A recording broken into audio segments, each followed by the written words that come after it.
നമസ്കാരം. ചൂടിനൊപ്പം കേരള രാഷ്ട്രീയവും തിളച്ചുമറിയുന്നു. ഒരാഴ്ച മാത്രം ബാക്കി നിൽക്കെ വോട്ട് കൂട്ടാനുള്ള പ്രഖ്യാപനങ്ങൾ വന്നു കഴിഞ്ഞു. LDFന്റെയും UDFന്റെയും പ്രകടന പത്രികയിൽ വാഗ്ദാന പെരുമഴ. ഇന്ദിര ഗ്യാരണ്ടി എന്ന് UDF. മൂന്നാം ടൈം മുന്നമിട്ട് LDFും. വാഗ്ദാനങ്ങൾ കടലാസിൽ മാത്രം ഒതുങ്ങുമോ നടപ്പിലാകുമോ കണ്ടറിയണം. തിരഞ്ഞെടുപ്പ് രംഗം കൊഴുപ്പിക്കാൻ ദേശീയ നേതാക്കളുടെ ഒഴുക്കാണ്. കൊണ്ടും കൊടുത്തുമുള്ള പ്രചാരണം. കേരളം ആര് ഭരിക്കുമെന്ന് തീരുമാനിക്കാൻ കൗണ്ട് ഡൗൺ തുടങ്ങിക്കഴിഞ്ഞു. ടോപ് 10ലേക്ക് സമഗ്രമായി കടക്കും മുൻപ് ആദ്യം നോക്കാം ഇന്നത്തെ 10 പ്രധാനപ്പെട്ട വാർത്തകൾ. വാഗ്ദാന പെരുമഴയായി ഇടതു വലതു മുന്നണികളുടെ പ്രകടന പത്രികകൾ. ക്ഷേമ പെൻഷൻ 3000 ആക്കുമെന്ന് ഇരു മുന്നണികളും. റബ്ബറിന്റെ താങ്ങുവില 300 ആക്കും. നെല്ലിന്റെ സംഭരണ വില 35 രൂപയാക്കും. LDF പ്രകടന പത്രികയിൽ 60 വാഗ്ദാനങ്ങൾ. 50% സ്ത്രീകൾക്കും കേരളത്തിൽ പഠിക്കുന്ന എല്ലാവർക്കും ജോലിയെന്ന് LDF. ആചാര സംരക്ഷണത്തിന് പ്രത്യേക നിയമം കൊണ്ടുവരുമെന്നും ആശാ വർക്കർമാരുടെ പ്രതിദിന വേതനം 700 രൂപയാക്കുമെന്നും UDF. സംസ്ഥാനത്ത് ആവേശമായി ദേശീയ നേതാക്കൾ പ്രചരണത്തിന്. BJP പ്രവർത്തകരുമായി സംവദിച്ചു പ്രധാനമന്ത്രി. അയ്യപ്പ ഭക്തരെ ഇരു മുന്നണികളും വഞ്ചിച്ചെന്ന് മോദി. FCRA ഒരു സമുദായത്തിനും എതിരല്ലെന്ന് മഹാരാഷ്ട്ര മുഖ്യമന്ത്രി ദേവേന്ദ്ര ഫട്നാവിസ്. തൃപ്പൂണിത്തുറയിൽ റോഡ് ഷോയിൽ പങ്കെടുത്തു. പിണറായി മോദിയുടെ ബി ടീമെന്ന് പ്രിയങ്ക ഗാന്ധി. മുസ്ലിം ലീഗ് നേതാവ് ഫാത്തിമ തെഹലിയ അടക്കമുള്ളവർക്കെതിരെ ഗുരുതര ആരോപണവുമായി നൂർബിന റഷീദ്. സീറ്റ് നിർണയ അതൃപ്തിയിൽ വനിതാ ലീഗ് സെക്രട്ടറി സ്ഥാനം രാജിവെച്ചു. പ്രതിരോധ മേഖലയിലെ കയറ്റുമതിയിൽ ചരിത്രം കുറിച്ച് ഇന്ത്യ. കഴിഞ്ഞ സാമ്പത്തിക വർഷം 38,424 കോടിയുടെ കയറ്റുമതി റെക്കോർഡെന്ന് പ്രതിരോധ മന്ത്രി രാജ്നാഥ് സിംഗ്. നാസയുടെ ചാന്ദ്ര ദൗത്യം ആർട്ടിമിസ് 2വിന്റെ വിക്ഷേപണം വിജയകരം. 4 യാത്രികരുമായി ഒറിയോൺ പേടകം ഭൗമ ഭ്രമണപഥത്തിൽ. ചാന്ദ്ര ഭ്രമണപഥത്തിലേക്കുള്ള യാത്ര നാളെ മുതൽ. 10 ദിവസം കൊണ്ട് ചന്ദ്രനെ ചുറ്റി മടങ്ങും. പശ്ചിമേഷ്യയിൽ ആശങ്ക തുടരുന്നു. കരയുദ്ധത്തിന് തയ്യാറാകാൻ സൈന്യത്തോട് ഇറാൻ സൈനിക മേധാവിയുടെ നിർദ്ദേശം. തീരുമാനം ആക്രമണം തുടരുമെന്ന അമേരിക്കൻ പ്രസിഡന്റ് ഡൊണാൾഡ് ട്രംപിന്റെ പ്രഖ്യാപനത്തിന് പിന്നാലെ യുദ്ധത്തിൽ അമേരിക്ക ജയിച്ചെന്ന് ട്രംപ്. ക്രൂഡ് ഓയിൽ വില കുതിക്കുന്നു. ഇന്ധനവില കൂട്ടി ഷെൽ ഇന്ത്യ കമ്പനി. പെട്രോൾ ലിറ്ററിന് 7 രൂപ 41 പൈസയും ഡീസലിന് 25 രൂപയും കൂട്ടി. വിമാന നിരക്ക് കൂട്ടി ഇൻഡിഗോ. ക്രിസ്തുവിന്റെ അന്ത്യത്താഴ സ്മരണയിൽ പെസഹ ആചരിച്ച് ക്രൈസ്തവർ. ദേവാലയങ്ങളിൽ കാൽ കഴുകൽ ശുശ്രൂഷയും പ്രത്യേക പ്രാർത്ഥനകളും. വീടുകളിൽ അപ്പം മുറിച്ചു. ക്രിസ്തുവിന്റെ സമാധാനം ലോകത്ത് പ്രകാശിപ്പിക്കാനുള്ള ഉത്തരവാദിത്തം ഓർമ്മിപ്പിച്ച് മാർപ്പാപ്പ.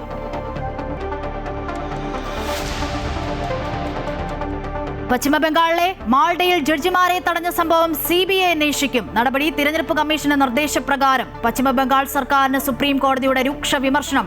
ഞെട്ടിപ്പിക്കുന്ന സംഭവമെന്നും സംസ്ഥാന ഭരണകൂടത്തിന്റെ പൂർണ്ണ പരാജയമെന്നും ചീഫ് ജസ്റ്റിസ് അധ്യക്ഷനായ ബെഞ്ച്. IPLൽ സൺറൈസേഴ്സ് ഹൈദരാബാദിനെതിരെ കൊൽക്കത്ത നൈറ്റ് റൈഡേഴ്സിന് 227 റൺസ് വിജയലക്ഷ്യം. ഹെൻറി റിച്ച് ക്ലാസിന് അർദ്ധ സെഞ്ചുറി. Blessing മുസറബാനിക്ക് 4 wicket. സംവിധായകൻ രഞ്ജിത്തിനെതിരായ ലൈംഗിക അതിക്രമ കേസിൽ കുറ്റകൃത്യം നടന്ന കാരവാൻ കണ്ടെത്തി. നടൻ ബോബി കുര്യനെയും അസിസ്റ്റന്റ് ഡയറക്ടർ ശാലിനി നായരെയും ചോദ്യം ചെയ്യും. സിനിമാ സെറ്റുകളിലെ ആഭ്യന്തര പരിഹാര സമിതികൾക്കെതിരെ വിമർശനവുമായി വുമൺ ഇൻ സിനിമ കളക്റ്റീവ്. ആഭ്യന്തര പരിഹാര സമിതികൾക്ക് ഇച്ഛാശക്തിയില്ലെന്ന് WCC. Story of the day. കാഴ്ചയുടെ വിരുന്നൊരുക്കി ജക്രാന്ത വസന്തം. മൈജി മലയാളീസ് മാൻഡേറ്റ് സമർപ്പിക്കുന്നത് മൈജിയാണ് ഫ്യൂച്ചർ.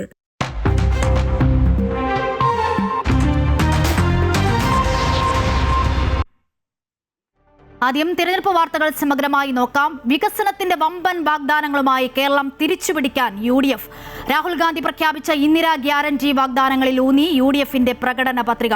സ്ത്രീ വോട്ടർമാരെ ലക്ഷ്യമിട്ട വമ്പൻ പ്രഖ്യാപനങ്ങളുമായുള്ള പത്രിക കൊച്ചിയിൽ തെലങ്കാന മുഖ്യമന്ത്രി രേവന്ത് റെഡ്ഡിയും പ്രതിപക്ഷ നേതാവ് VD സതീഷനും ചേർന്ന് പുറത്തിറക്കി. ശബരിമലയിലെ വിശ്വാസ സംരക്ഷണത്തിനായി നിയമം പാസാക്കും.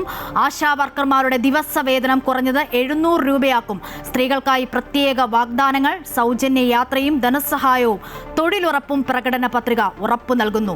മുതിർന്ന പൗരന്മാരുടെ ക്ഷേമത്തിനായി പ്രത്യേക വകുപ്പും മിഷൻ സമുദ്ര വ്യോമയാന വികസനം തുടങ്ങിയ സ്വപ്ന പദ്ധതികളും പ്രകടന പത്രികയിൽ ഉൾപ്പെടുത്തിയിട്ടുണ്ട്.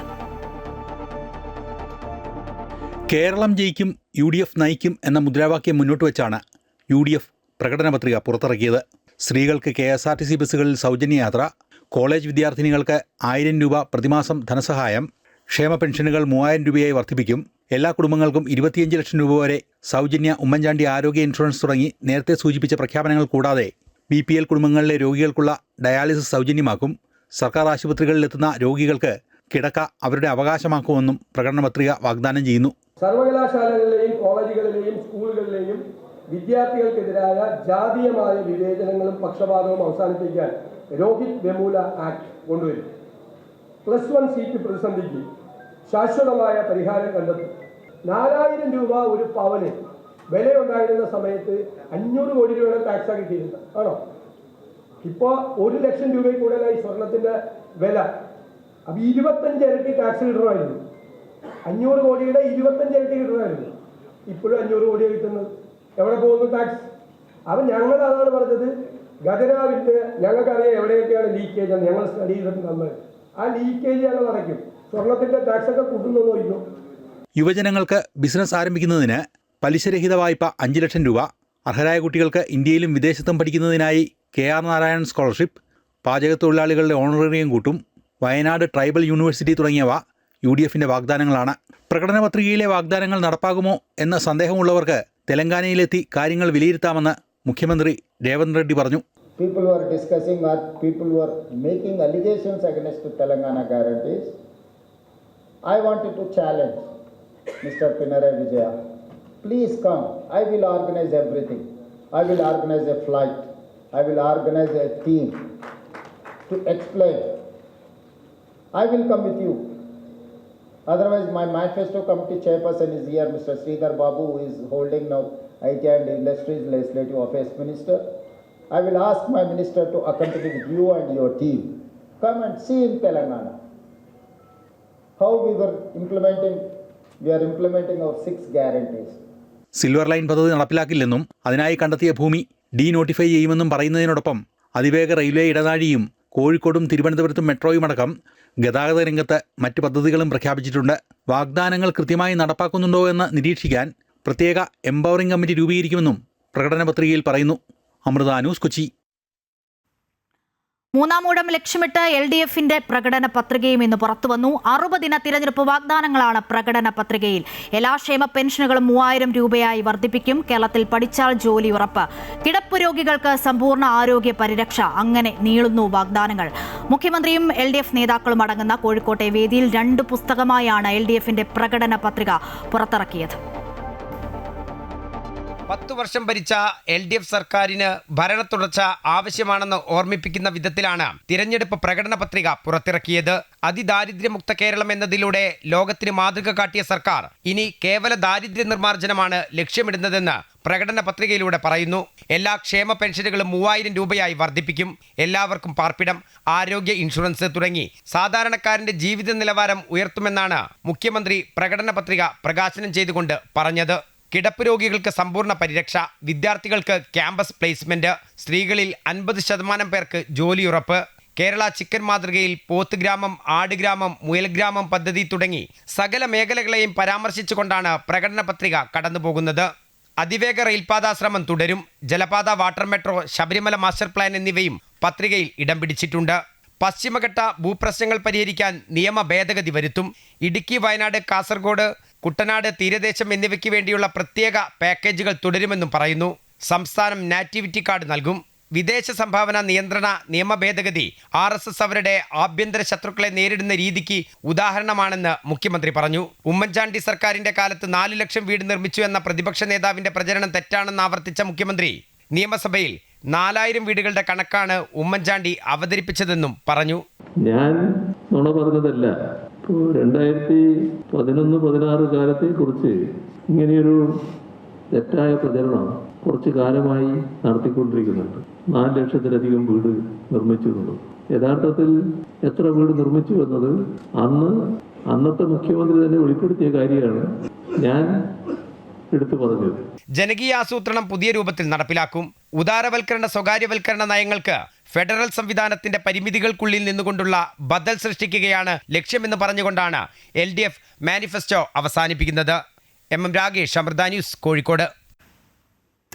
കൂടുതൽ വിവരങ്ങൾ, വിശദാംശങ്ങൾ തിരുവനന്തപുരത്ത് നിന്നും രജിത്ത് നൽകും. രജിത്ത്, ഈ റിപ്പോർട്ടിലൊക്കെ സൂചിപ്പിച്ച പോലെ തന്നെ സംസ്ഥാനം പിടിക്കാൻ LDFും UDFും വമ്പൻ പ്രഖ്യാപനങ്ങൾ, വാഗ്ദാനങ്ങൾ പ്രകടന പത്രികയിലൂടെ പുറത്ത് ഇറക്കുന്നു. നമുക്കറിയാം, ഇന്നിപ്പോൾ പ്രവർത്തകർക്ക് ആവേശമായി പ്രിയങ്ക ഗാന്ധി തലസ്ഥാനത്തെത്തിയിരുന്നു. മുഖ്യമന്ത്രിയെയും ഒപ്പം പ്രധാനമന്ത്രിയെയും കടന്നാക്രമിക്കുന്നത് നമ്മൾ കണ്ടു. ശനിയാഴ്ച നരേന്ദ്രമോദി എത്തുന്നുണ്ട്. തെരഞ്ഞെടുപ്പ് ഗോതയിലെ വിവരങ്ങൾ എങ്ങനെയാണ്?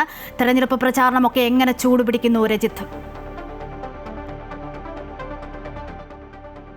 തെരഞ്ഞെടുപ്പിന് ഇനി 7 ദിവസം മാത്രമാണ് ശേഷിക്കുന്നത്. അതേ സമയത്ത് തന്നെയാണ് രണ്ടുപേരും LDFും UDFും പ്രകടന പത്രികയുമായി രംഗത്തേക്ക് എത്തിയിരിക്കുന്നത്. വമ്പൻ വാഗ്ദാനങ്ങളാണ് പ്രകടന പത്രികയിൽ ഇവർ നൽകിയിട്ടുള്ളത് എന്നത് തന്നെയാണ്. നേരത്തെ NDA നൽകിയതുപോലെ തന്നെ 3000 രൂപ ക്ഷേമ പെൻഷനാക്കുമെന്ന് രണ്ട് മുന്നണികളും, ഇടത് വലത് മുന്നണികളുടെയും പ്രകടന പത്രികയിൽ കൃത്യമായി തന്നെ വ്യക്തമാക്കുന്നുണ്ട്. ഒപ്പം തന്നെ അതിവേഗ റെയിൽ പദ്ധതി, അത് രണ്ട് മുന്നണികളും വ്യക്തമാക്കുന്ന ഒരു പദ്ധതിയാണ് അതിവേഗ റെയിൽ പദ്ധതി. ആ അതിവേഗ റെയിൽ പദ്ധതിയിൽ അതിവേഗ തെക്ക് വടക്ക് പാതയാണ് LDF പറയുന്നത്. അതേ സമയത്ത് തന്നെ അതിവേഗ റെയിൽ ഇടനാഴി എന്നാണ് UDF വ്യക്തമാക്കുന്നത്.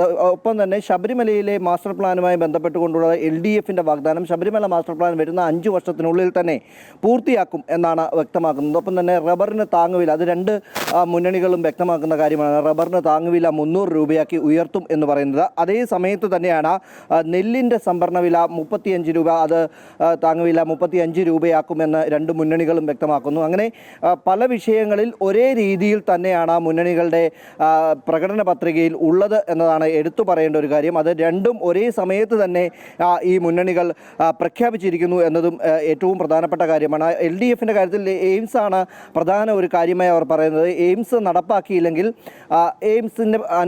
എയിംസിനോട് ചേർന്ന് തന്നെയുള്ള ഒരു പദ്ധതി സർക്കാർ തന്നെ നടപ്പാക്കും.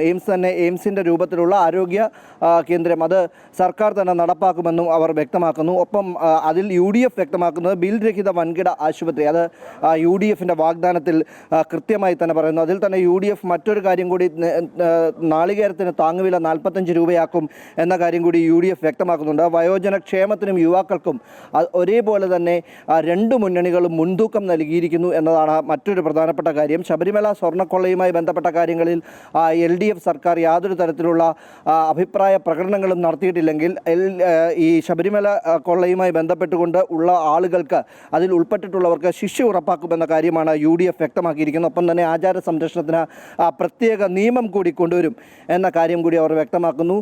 Justice JB Koshy commission report ശുപാർശകൾ നടപ്പാക്കുന്നതുമായി ബന്ധപ്പെട്ടും നടപടികൾ സ്വീകരിക്കുമെന്ന കാര്യം കൂടി UDF വ്യക്തമാക്കുന്നു. അങ്ങനെ UDFും LDFും കൃത്യമായി പറഞ്ഞാൽ വാഗ്ദാനങ്ങളുടെ ഒരു പെരുമുഴ തന്നെ തീർത്തിരിക്കുന്നു എന്നത് തന്നെയാണ്. ഈ വാഗ്ദാനങ്ങൾ നടപ്പാക്കുന്നതുമായി ബന്ധപ്പെട്ടാണ് ഇനി അറിയേണ്ടത്. പ്രധാനമായും നടപ്പാക്കാൻ കഴിയും എന്ന കാര്യം അവർ വ്യക്തമാക്കുന്നുണ്ട്. സർക്കാർ UDFിൻ്റെ തന്നെ ഭാഗത്തു നിന്നുള്ളതാണ് ഇന്ദിരാ ഗ്യാരണ്ടി ഉണ്ട്, അത് പ്രത്യേകമായി തന്നെ എടുത്തു പറയുന്ന ഒരു കാര്യമാണ്. അങ്ങനെ ജനങ്ങൾക്ക് വലിയൊരു വാഗ്ദാന പെരുമഴയാണ് LDFും UDFും നേരത്തെ NDAയും നൽകിയിരിക്കുന്നത്. ഇതിൽ ജനങ്ങൾ ഏതു തിരഞ്ഞെടുക്കും എന്നതാണ് ഇനി കാണാനുള്ളത്. 7 ദിവസം ശേഷിക്കുന്നതിന് മുമ്പ് തന്നെ, ഇനി 7 ദിവസം മാത്രം ശേഷിക്കുമ്പോൾ LDFും UDFും പ്രകടന പത്രികയും എത്തി. അതിനു മുമ്പ് തന്നെ NDA പ്രകടന പത്രികയുമായി എത്തിയിരിക്കുന്നു.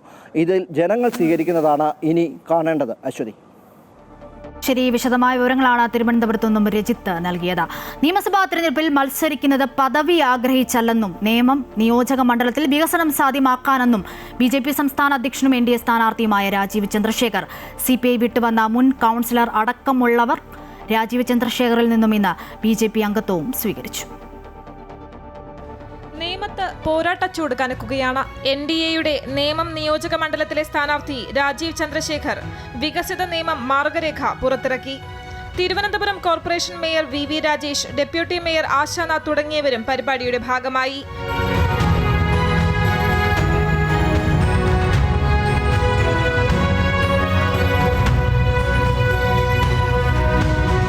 പ്രകടന പത്രികയിൽ പറയുന്നതെല്ലാം യാഥാർത്ഥ്യമാക്കുമെന്നും അധികാരത്തിൽ വന്നാൽ 100 കോടി വരെ CSR ഫണ്ട് നേമത്തെ വിവിധ വികസന പ്രവർത്തനങ്ങൾക്കായി വിനിയോഗിക്കുമെന്നും രാജീവ് ചന്ദ്രശേഖർ പറഞ്ഞു. ഞാൻ മത്സരിക്കുന്നത് ഒരു MLA ആവാനോ ഒരു പദവിക്കല്ല. ഞാൻ ഇതിനു മുമ്പ് 3 തവണ MP ആയിരുന്നു, മന്ത്രിയായിരുന്നു. ഞാൻ മത്സരിക്കുന്നത് മാറ്റം കൊണ്ടുവരാനും ഇവിടെ നമ്മൾ കണ്ട് സഹിച്ച രാഷ്ട്രീയത്തിലൊരു മാറ്റം കൊണ്ടുവരാനും ഒരു MLAൻ്റെ ഉത്തരവാദിത്വം എന്താണെന്ന് കൃത്യമായി കാണിച്ച് പ്രവർത്തിച്ച് കാണിച്ചു തരാനാണ് ഞാൻ മത്സരിക്കുന്നത്. ഈ മാർഗരേഖ എൻ്റെ ഒരു സോഷ്യൽ കോൺട്രാക്റ്റാണ്. എന്നെ ജയിപ്പിച്ചാൽ, ഞാനൊരു MLA ആയാൽ, ഇതൊരു വാഗ്ദാനമല്ല, കോൺഗ്രസ് തരുന്നൊരു വ്യാജ വാഗ്ദാനമല്ല, എല്ലാം ശരിയാവും എന്ന് പറഞ്ഞ് വോട്ട് നേടിയ CPM പോലെ ഒരു വാഗ്ദാനമല്ല. ഇത് എൻ്റെ ഉറപ്പാണ്, ഇത് എൻ്റെ ഒരു ഗ്യാരണ്ടിയാണ്, ഇത് എൻ്റെ ഒരു വാഗ്ദാനം മാത്രമല്ല, എൻ്റെ ഒരു കാഴ്ചപ്പാടും വാശിയുമാണ്. ചടങ്ങിൽ CPI ബന്ധം ഉപേക്ഷിച്ച് BJPയിലെത്തിയവരെ രാജീവ് ചന്ദ്രശേഖർ ഷോളണിയിച്ച് സ്വീകരിച്ചു. CPI തിരുവല്ലം ലോക്കൽ കമ്മിറ്റി അംഗവും മുൻ നഗരസഭാ കൗൺസിലറുമായിരുന്ന GS ബിന്ദു അടക്കമുള്ളവർ BJPയിൽ ചേർന്നു. അമൃത ന്യൂസ്, തിരുവനന്തപുരം. നേമത്ത് BJPക്ക് മറുപടിയുമായി മന്ത്രി വി ശിവൻകുട്ടി. മണ്ഡലത്തിൽ വികസനം നടക്കുന്നില്ലെന്ന് പറഞ്ഞ് BJP പുറത്തിറക്കിയ നോട്ടീസ് NDA സ്ഥാനാർത്ഥി രാജീവ് ചന്ദ്രശേഖർ പിൻവലിക്കുകയോ പരസ്യ സംവാദത്തിന് തയ്യാറാകുകയോ ചെയ്യണമെന്ന് അദ്ദേഹം ആവശ്യപ്പെട്ടു. സംവാദത്തിൽ BJPയുടെ നോട്ടീസും നേമത്തെ വികസനവും ചർച്ച ചെയ്യുന്നതിനോടൊപ്പം O രാജഗോപാലിന്റെ കാലത്തെ വികസനവും ചർച്ച ചെയ്യാൻ താൻ തയ്യാറാണെന്നും വി ശിവൻകുട്ടി പ്രതികരിച്ചു. രാജീവ് ചന്ദ്രശേഖരന്റെ വെല്ലുവിളി ഞാൻ ഏറ്റെടുത്തപ്പോൾ പിന്നെ ആ വഴിക്ക് വരാത്തത്. BJP വികസനമൊന്നും നടന്നിട്ടില്ല എന്ന് പറഞ്ഞ് ഇറക്കിയിട്ടുള്ള നോട്ടീസ് പിൻവലിക്കും.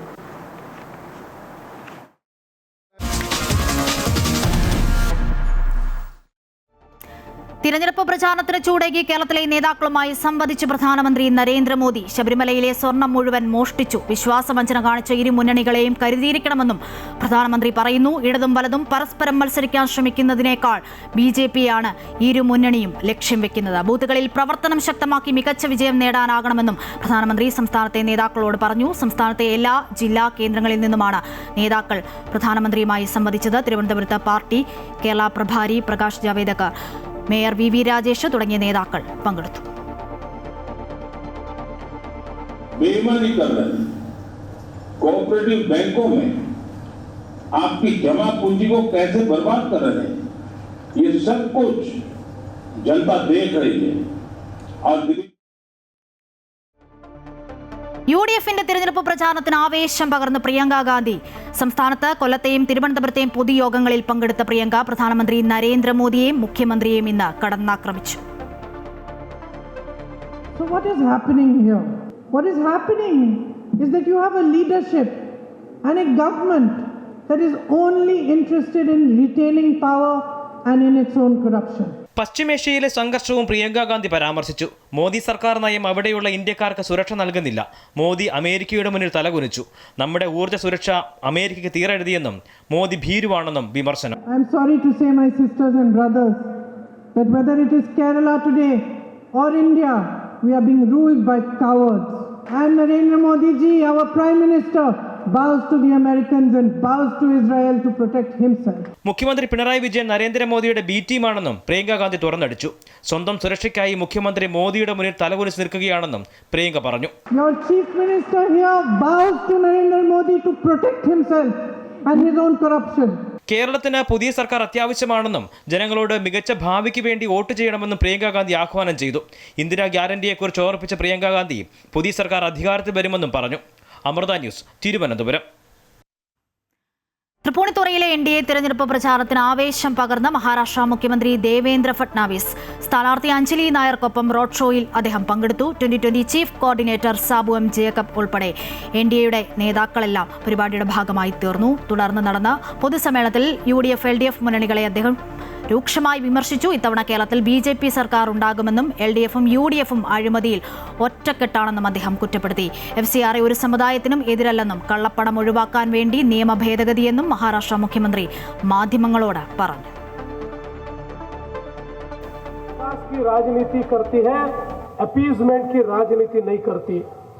आज जो परिवर्तन दिख रहा है, इस परिवर्तन के लिए हमारे कई कार्यकर्ताओं ने बलिदान दिया. 300 से ज्यादा कार्यकर्ता मार दिए गए.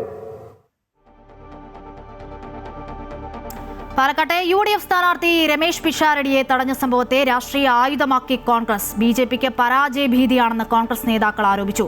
മുഖ്യമന്ത്രി പിണറായി വിജയൻ സംഭവത്തെ അപലപിച്ചു. അതേസമയം സ്ഥാനാർത്ഥിയെ തടഞ്ഞ സംഭവത്തിൽ കോൺഗ്രസ് പരാതി നൽകി.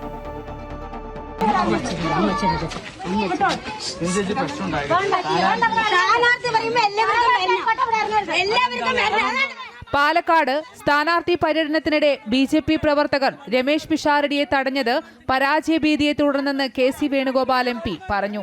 പാലക്കാട്ടെ ജനങ്ങൾ കാര്യങ്ങൾ കൃത്യമായി വിലയിരുത്തി തിരിച്ചടി നൽകുമെന്നും അദ്ദേഹം വ്യക്തമാക്കി. സ്വതന്ത്രമായി സഞ്ചരിച്ച് വോട്ട് പിടിക്കുക എന്ന് പറയുന്നത് സ്ഥാനാർത്ഥിയുടെ അവകാശമാണ്, സ്വാതന്ത്ര്യമാണ്. ഈ ജനാധിപത്യ മഹോത്സവം വിജയമാക്കാനുള്ള ഏറ്റവും അവിഭാജ്യമായ ഘടകവുമാണ്. നിങ്ങൾക്ക് പ്രചരണം നടത്താൻ പാടില്ല എന്ന് പറയുന്നത്. അപ്പോൾ പിന്നെ തെരഞ്ഞെടുപ്പിൽ വിശ്വസിക്കാത്തവരല്ലേ അത് ചെയ്യുള്ളൂ. രമേശ് പിഷാരടിയെ തടഞ്ഞ സംഭവം BJPയുടെ സാമ്പിളാണെന്നും ജനങ്ങൾക്കിടയിൽ പ്രവർത്തിക്കുമ്പോൾ ജനാധിപത്യ മര്യാദ പുലർത്തണമെന്നും മുഖ്യമന്ത്രി പിണറായി വിജയനും വ്യക്തമാക്കി.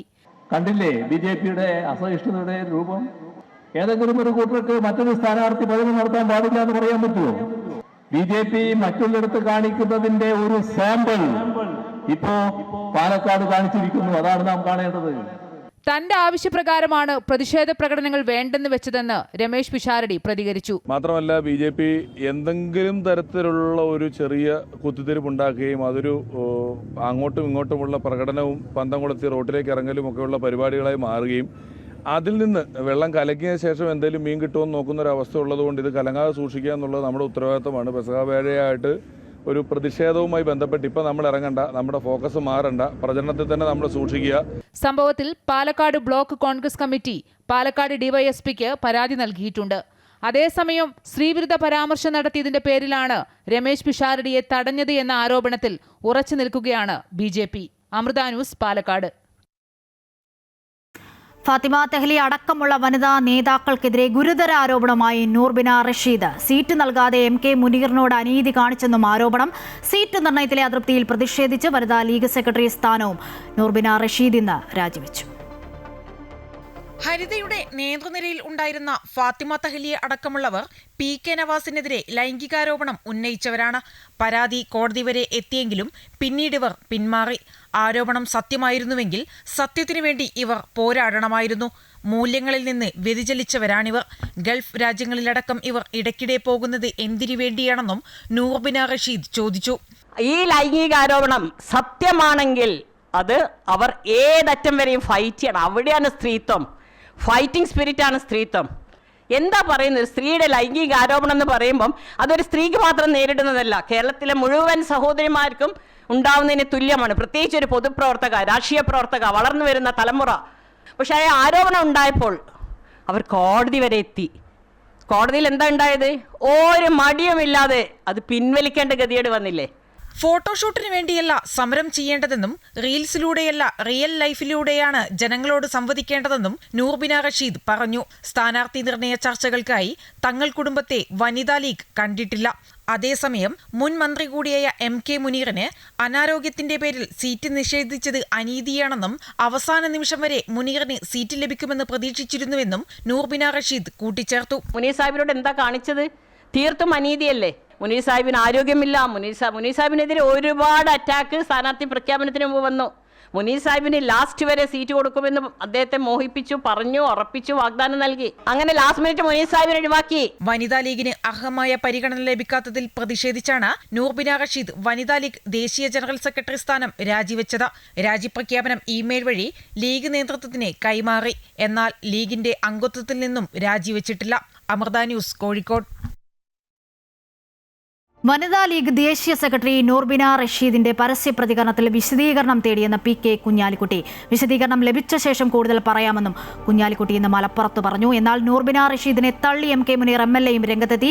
ഫാത്തിമ തഹ്ലിയെ മത്സരിപ്പിച്ചത് പാർട്ടിയാണെന്നും തന്റെ കാര്യം പറയേണ്ടത് താനാണെന്നും MK മുനീർ കൂട്ടിച്ചേർത്തു. പ്രതികരണങ്ങൾ നോക്കാം. പരസ്യ പ്രസ്താവന ചെയ്തത് എന്തിനാണ് എന്നുള്ളത് അവരോട് വിശദീകരണം ചോദിച്ചിട്ടുണ്ട്. അതിൽ കൂടുതലൊന്നും ഇപ്പം നമുക്കറിയില്ല. വിശദീകരണം കിട്ടട്ടെ എന്നിട്ട് പറയാം. ഫാത്തിമ തഹ്ലിയെ തെരഞ്ഞെടുപ്പിൽ മത്സരിപ്പിച്ചിട്ടുള്ളത് പാർട്ടിയാണ്, പാർട്ടിയുടെ കാൻഡിഡേറ്റാണ്. അല്ലാതെ അവരൊരു സ്വതന്ത്ര സ്ഥാനാർത്ഥിയായിട്ടല്ല അവിടെ മത്സരിക്കുന്നത്. ഞാൻ എൻ്റെ ആരോഗ്യസ്ഥിതി അദ്ദേഹത്തെ അറിയിച്ചിരുന്നു. എന്ത് തീരുമാനം വേണമെങ്കിലും പാർട്ടിക്ക് എടുക്കാമെന്നുള്ള തീരുമാനമായിട്ടാണ് പുറത്തു വന്നത്. അങ്ങനെയുള്ള ഞാൻ അതിനെ സ്വാഗതം ചെയ്യുകയാണ് ചെയ്തത്. SDPIയുടെ വോട്ട് തള്ളാതെ CPM വോട്ട് വേണ്ട എന്ന് എന്തിനാണ് പറയുന്നതെന്ന് CPM സംസ്ഥാന സെക്രട്ടറി MV ഗോവിന്ദൻ ചോദിച്ചു. ജമാഅത്തെ ഇസ്ലാമിയുടെ പിന്തുണ വേണ്ടെന്ന് കോൺഗ്രസ് പറഞ്ഞിരുന്നോ എന്നും SDPI ആരെയാണ് പിന്തുണയ്ക്കുന്നതെന്ന് പറയട്ടെ, അതിനുശേഷം മറുപടി പറയാമെന്നും MV ഗോവിന്ദൻ ഇന്ന് കണ്ണൂരിൽ വ്യക്തമാക്കി. എന്നാൽ ജമാഅത്തെ ഇസ്ലാമി LDFനെ പിന്തുണയ്ക്കുന്ന സമയത്ത് സ്വീകാര്യരെന്നും ഇപ്പോൾ വെൽഫെയർ പാർട്ടി UDFന് പിന്തുണ പ്രഖ്യാപിച്ചപ്പോൾ അത് ശരിയല്ല എന്ന് പറയുന്നത് ഇരട്ടത്താപ്പെന്നാണ് പ്രതിപക്ഷ നേതാവ് VD സതീശൻ പറയുന്നത്. Palakkad CPM BJP ഡീലെന്നും VD Satheesan ഇന്നും ആവർത്തിച്ചു. വിശകലനം ചെയ്യേണ്ടിയാണ് ഒരുപാട് കാര്യം. ഞാൻ പറയേണ്ടത് കേൾക്ക്, ജമാഅത്തെ ഇസ്ലാമിന്റെ വോട്ട് വേണ്ടെന്ന് അവർ പറഞ്ഞോ? അത് വർഗീയ പാർട്ടിയല്ലേ? SDPI ആരെയാണ് പിന്തുണക്കുക എന്ന് ഇതുവരെ പറഞ്ഞിട്ടില്ല. പിന്നെ നിങ്ങൾ മാനസിക കണക്ക് കൂട്ടിയിട്ട് അവർ പ്രഖ്യാപിക്കുന്നതിനെ പറ്റി പ്രഖ്യാപിക്കുന്നതിന് മുമ്പ് ഇപ്പം എന്നോട് ചോദിച്ചുകൊണ്ടിരിക്കുകയാണ്. അവർ പ്രഖ്യാപിച്ചു കഴിഞ്ഞാൽ ആ പ്രഖ്യാപനത്തിന്റെ ഭാഗമായിട്ടുള്ള നിലപാട് എന്താണെന്ന് ഞാൻ പറയാം. 4 പതിറ്റാണ്ട് കാലം വെൽഫെയർ പാർട്ടിയുടെ മാതൃസംഘടനയായ ജമാഅത്ത് ഇസ്ലാമി LDFന്റെ കൂടെ CPMന്റെ കൂടെയായിരുന്നു. അവരുടെ കൂടെ നിന്നപ്പോൾ അവർ മതേതരവാദികൾ. 2019 പാർലമെന്റ് തെരഞ്ഞെടുപ്പ് മുതൽ അവർ വെൽഫെയർ പാർട്ടി UDFനെ പിന്തുണച്ചപ്പോൾ അവർ UDFന്റെ ഭാഗമല്ല, അസോസിയേറ്റ് മെമ്പറല്ല, പുറത്തു നിന്നാണ് പിന്തുണച്ചത്. അപ്പൊ അത് ഭയങ്കര കുഴപ്പം. ഇപ്പൊ ആരൊക്കെയുണ്ട് CPMന്റെ കൂടെ? CPMന്റെ കൂടെ PDP ഉണ്ട്, SDPI ഉണ്ട്, RSS ഉണ്ട്. പ്രതിരോധ മേഖലയിലെ കയറ്റുമതിയിൽ പുതിയ ചരിത്രം കുറിച്ച് ഇന്ത്യ. 2025-2026 സാമ്പത്തിക വർഷത്തിൽ ഇന്ത്യയുടെ പ്രതിരോധ കയറ്റുമതി 38,424 കോടി രൂപയിലെത്തി. എക്കാലത്തെയും ഉയർന്ന റെക്കോർഡെന്നും പ്രതിരോധ കയറ്റുമതി 50,000 കോടി രൂപയായി ഉയർത്തുമെന്നും പ്രതിരോധ മന്ത്രി രാജ്നാഥ് സിംഗ് വ്യക്തമാക്കി. 2025-26 സാമ്പത്തിക വർഷത്തിൽ പ്രതിരോധ കയറ്റുമതിയിൽ റെക്കോർഡ് വർധനവാണ് ഇന്ത്യ കരസ്ഥമാക്കിയത്. പ്രതിരോധ മേഖലയിൽ 38,424 കോടി രൂപയുടെ കയറ്റുമതിയുണ്ടായി. മുൻ സാമ്പത്തിക വർഷത്തേക്കാൾ 62.66% വളർച്ച രേഖപ്പെടുത്തിയെന്നും ഇത് എക്കാലത്തെയും മികച്ച റെക്കോർഡാണെന്നും പ്രതിരോധ മന്ത്രി രാജ്നാഥ് സിംഗ് വ്യക്തമാക്കി. പ്രധാനമന്ത്രി നരേന്ദ്രമോദിയുടെ നേതൃത്വത്തിൽ പ്രതിരോധ മേഖലയിലും ആഭ്യന്തര ഉൽപാദനം വർദ്ധിപ്പിച്ചുകൊണ്ട് രാജ്യം പുതിയ നേട്ടങ്ങൾ കൈവരിച്ചുവെന്നും രാജ്നാഥ് സിംഗ് എക്സിൽ കുറിച്ചു. ഇന്ത്യയുടെ ആഭ്യന്തര ഉൽപ്പന്നങ്ങൾക്കും തദ്ദേശീയ കഴിവുകൾക്കും ആഗോളതലത്തിൽ വിശ്വാസ്യത വർദ്ധിച്ചതായും അദ്ദേഹം ചൂണ്ടിക്കാട്ടി. പ്രതിരോധ കയറ്റുമതി വളരെ വേഗത്തിൽ 50,000 കോടി രൂപയായി ഉയർത്തുകയാണ് ലക്ഷ്യമെന്നും രാജ്നാഥ് സിംഗ് അടുത്തിടെ വ്യക്തമാക്കിയിരുന്നു. ആയുധങ്ങൾ, യുദ്ധോപകരണങ്ങളുടെ ഭാഗങ്ങൾ, പ്രതിരോധ മേഖലയിലെ മറ്റ് സംവിധാനങ്ങളും ഏകദേശം 100-ലധികം രാജ്യങ്ങളിലേക്ക് ഇന്ത്യ കയറ്റുമതി ചെയ്യുന്നുണ്ട്. മുൻപ് വിവിധ മേഖലകളിൽ ഇറക്കുമതിയെ ആശ്രയിച്ച് മുൻപോട്ട് പോയിരുന്ന ഇന്ത്യ ഇന്ന് പ്രതിരോധ മേഖലയിൽ ഉൾപ്പെടെ ആഭ്യന്തര ഉൽപാദനവും കയറ്റുമതിയും വർദ്ധിപ്പിക്കുന്നത് സാമ്പത്തിക മേഖലയെ കൂടുതൽ ശക്തിപ്പെടുത്തുമെന്നാണ് വിലയിരുത്തൽ. അമൃത ന്യൂസ്, ന്യൂഡൽഹി.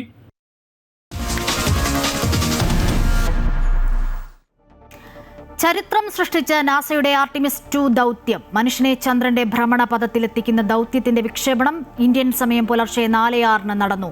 4 പേരെ വഹിച്ച് SLS റോക്കറ്റ് ഫ്ലോറിഡയിലെ കെനഡി സ്പേസ് സെന്ററിൽ നിന്നുമാണ് കുതിച്ചുയർന്നത്. 10 ദിവസത്തെ യാത്രയിൽ 4 അംഗ സംഘം ചന്ദ്രനെ ചുറ്റും. 4, 3, 2, 1.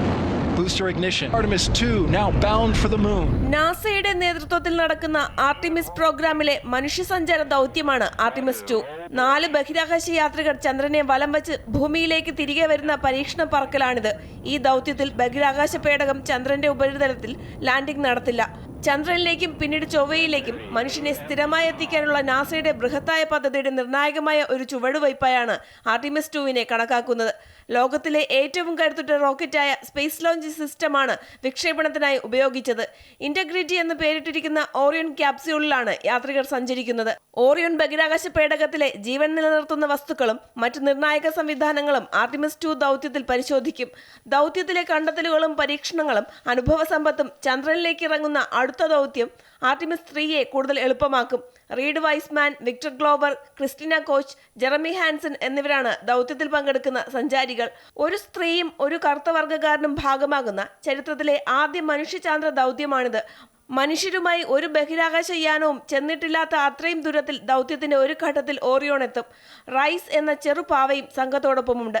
ആ പാവയ്ക്കുള്ളിൽ നേരത്തെ രജിസ്റ്റർ ചെയ്ത 56 ലക്ഷം മനുഷ്യരുടെ പേരടങ്ങിയ മെമ്മറി കാർഡും നാസയുടെ send your name to the moon ക്യാമ്പയിനിൽ പങ്കെടുത്ത ആളുകളുടെ പേരുകൾ അടങ്ങിയ SD കാർഡാണിത്.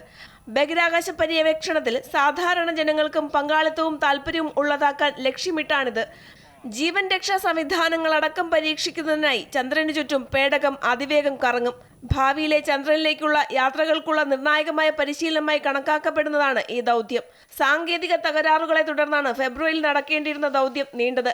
1972 അവസാന ചാന്ദ്ര ദൗത്യം അപ്പോളോ നടന്നത്. News desk Amrita news.